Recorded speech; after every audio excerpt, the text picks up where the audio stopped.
So she's like an outdoors person, and she has a blog called Black Outdoors. Yeah. So why are we walking in the winter? She's going to tell you. So I'll pass it on. Thank you so much for coming all the way from Regent Park to Scarlettwood. Okay. How many of you, let's see, have tried camping? Yay! Not outdoor camping. What is a camp? We're in a cabin that was outdoors and out. Well secured. That's still Okay. camping. In the summer. That's still camping. That's a good start. Okay, how many of you have tried canoeing or being in a canoe? Okay. How many of you have tried skiing? I am sick. Tried. I attempted to almost kill myself. Try that one. How many have tried snowshoeing? None. May have never tried The that. one where you put on the great the brown Probably in thing. school. Okay, how many of you can ride a bicycle? Not even me. I can ride. I'm not looking for the man for that one because I've done it in So all of 30 those years. things are what I do for fun. Good. And guess how many black people do I typically see when I'm doing those things? Zero. It's you. Exactly. And so that got me curious, as in, what is it about outdoor recreation that makes it unattractive to my community as black people and for lots of other racialized people? And so I did my PhD in that, and I do a lot of community walks. Why are we doing walks in winter? How many times have you been asked, isn't it cold enough for you? No, when white people come up to you and say, isn't it cold enough for you? Have you been asked that question? No. Or have you been asked, the assumption is you're from the tropics, what are you doing in cold Canada? Wouldn't you rather be on the beach in the country? Yes. So is that a question about the weather? Or is that also a question based on the assumption Yes. you're black or brown, you're supposed to be from the tropics, Not the cold. therefore how can you survive winter? Oh, that's a good idea. Yeah? How long has black people been in Canada? How many years? Decades. Umpteens. I can't even count. Okay, when do you think the first black person came to Canada? During the Take a time- guess. During You the don't want to time- ask me because I think we're the originals. I think during the transatlantic slave. Okay, We give are me a the date. Give me a date. We are the originals. Give me a date. 1800s. 1800? 0 BC. Before Christ. Okay. Lie down one there. Any other dates? 17. Or the 17 in the 1700. Okay, how about 1600? 16, okay. Okay, I was Yeah? 1600s. How many winters have there been in Canada since 1600s? Oh, Can't Let's count. see. we cannot. Count down them. Count down them. About 400. So if black people have been here for that many years, for that many centuries, we've also endured 400 years of winter. So when people make comments, and it's typically white people, why would you leave the tropics? It's one way of denying the black history in Canada, the 400 years of history here, including the 400 years of surviving winter. Yeah, that's good. Another side, Canada is cold. It's freezing here for half the year. You can stay inside in your apartment, cooped up, getting on top of each other, or you can go for a walk, including in winter. And even just being outside, if it's just for 5 or 10 minutes, preferably half an hour, it actually improves your mental health. So instead of having an argument or feeling moody and low and miserable, it's like go for a walk in nature. But for many black people and other racialized people, when we think of the ravines and the valleys that are close by, we often won't go into them because we don't feel safe or we don't feel comfortable. And I'll talk a little bit more about some of those as we go in.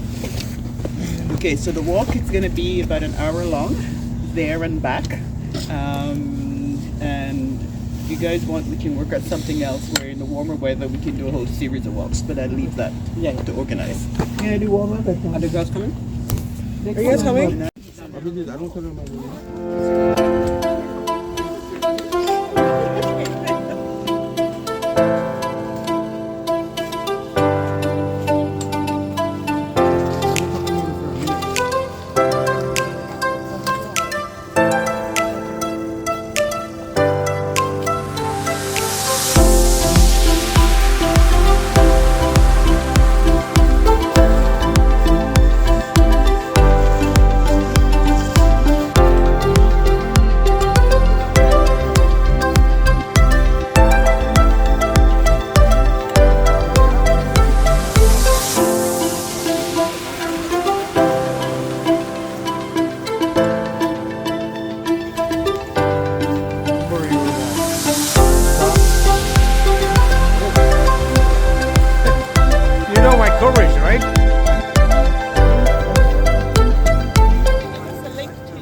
Yeah, I will send to the Sharon. Thank you.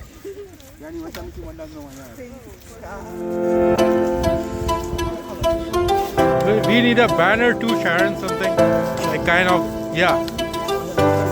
Yeah. You know what? This was very last minute. That's why we didn't get that clear. She sent us something for the Prof, but we didn't see it. Sharon, our winning counselor. Yeah, Get a party. yeah. 8 whole but- horse is here. Yeah, neighborhood council, I can't do Congratulations, you know. Thank you. Everybody love you, right? I hope so. Yeah, of course, that's why you win the election. Wow. Humber River.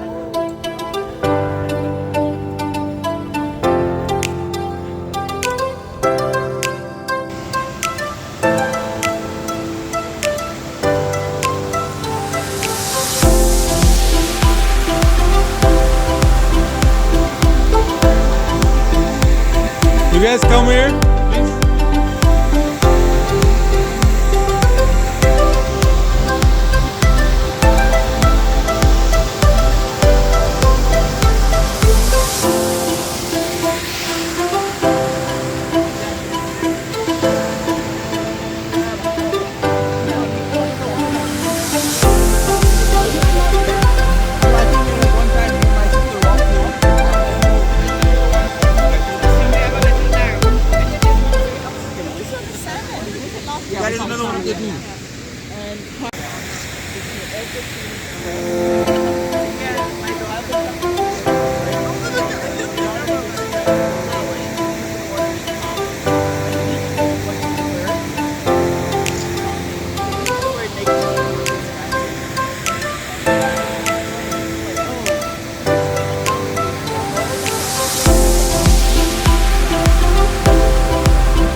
Research that I look at is the drowning rates among black people and racialized people. We drown at 5 to 7 times the rate as white people. Why do we drown? Why? We don't learn to swim. We don't learn to swim. We don't learn to swim because depending on where you grew up, like I'm Jamaican, and so my grandmother as a child, we were not allowed to go in the sea because every year kids drown in the sea. Yeah. If you're in Canada, you learn to swim in the swimming pools. But if you're working 3 jobs, how much money do you have to pay to take your kids to the local Y or the city to learn to swim? You don't. And so if you don't learn to swim on a summer's day, you come down here, you get into trouble in the water, you're more likely to drown. And so these are some of the things that I research because it's looking out for, what's happening to my community, what's happening to other racialized communities. Yeah. And it's realizing that it's not just about we don't have the money, but we don't have access. Right. And in this area, where is your closest swimming pool? Western Lawrence. Western How Road. far is that? Is that Western. within walking distance? Yeah. Yeah. Okay. It's 2 years walking. Whereas both the of them, research would show that if kids learn to swim in school as part of their regular swimming program, Yeah. that's the way that most black and racialized kids would learn to swim in the school. Yeah. But if you have to pay for lessons, because we're working 3 jobs, because we have to find a time now to set up it's not going to happen. True. And again, here, in the September, if we'd done this walk in September, we would have been looking for fish in the river. And the Humber River in 1954, you had Hurricane Hazel came through, and the water would have been higher than the trees. And the boulders that came down the river were as big as buses. And Hurricane Hazel killed about 100 people and closer to the mouth of the river. Now, one of the things I hear people say is like, oh, the generation of Canadians who knew about Hurricane Hazel are dying out. And I'm looking at them and I'm thinking, have you actually asked anyone black about living through a hurricane? Or if you're Asian, have you asked anyone about living through a typhoon or a cyclone? It's like, we know what flooding is. Exactly. We know, yes. But the assumption is, it's like, oh, it's only the white Canadians. It's like, no, we know about hurricanes. We know do. about We're born in hurricane. Yes. And now, of course, I'm Melissa. So during the walk, we see the coyote. And they keep going attacking people. No, they won't attack people. What they will do, They attack the dogs, they right? think of the little dogs as fast food. Also, they try to eat them. Yes, because they're easy to catch, but they will not. At the top level. Way up. All I'm seeing are leaves. Can you see the coyote? Yeah, two of them. Can you get them on the camera? He might have it. I think they're already gone. Yeah, it's gone. So during the walk, we see the coyote. Everybody very good to see that. Happy.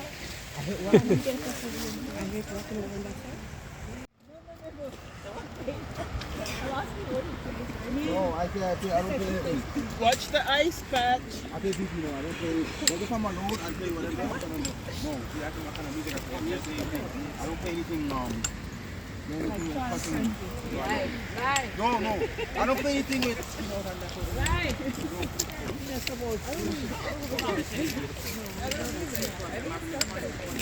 Like in me, I can go and play if I want. If I go to like somebody and they want to play, like we can do that. But if I go somewhere.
Equivalent of your highways. So think of here as thick forest. The easiest way to get from place A to place B was canoe.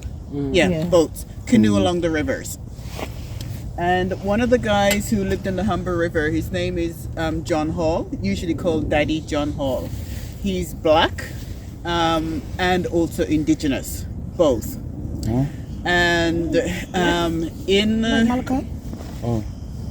so, you know, the US invaded Canada a couple of times? They try to? Yeah, they did. So in the War of 1812, he was down in Niagara. He got captured. He was fighting in the All-Black Regiment. And the All-Black Regiment were fighting because they were terrified that if the US invaded Canada and the US won, what would happen to the black people in Canada? Slavery. Yeah. So they would go into slavery. And so they fought to make sure that they would remain free. So Daddy John Hall, he was captured. And now at the end of the war, you swap prisoners of wars, right? But the Americans decided, some of the Americans decided that any black Canadians they captured, they were not going to be prisoners of wars. They were going to be shipped south to be sold as slaves. So Daddy John Hall spent, I think it was 12 years enslaved in the U.S. Wow. That's like 12 years of until slave. he was able to find his way, escape, and find his way back to Canada. I think that he moved with the No, makeup, that's not it. That's a different one. That's a different, but it's the same kind of but same idea. concept, Yeah. Concept, yeah. And then in the Humber River, he lived in the Humber Valley for a couple of years. Again, you have to imagine this thick forest. And he trapped furs, trapped beavers and mink for the fur trade. And the fur trade was important because it was freezing cold in Europe. You had a mini ice age. And before you had central heating, what kept you warm? Furs. Fur coats, fur hats. Yes. And so that was the fur trade. Okay, but a black man lived in this valley 200 years ago. Okay. That's what Hawkins being Yeah, and on other walks I can do a lot more black.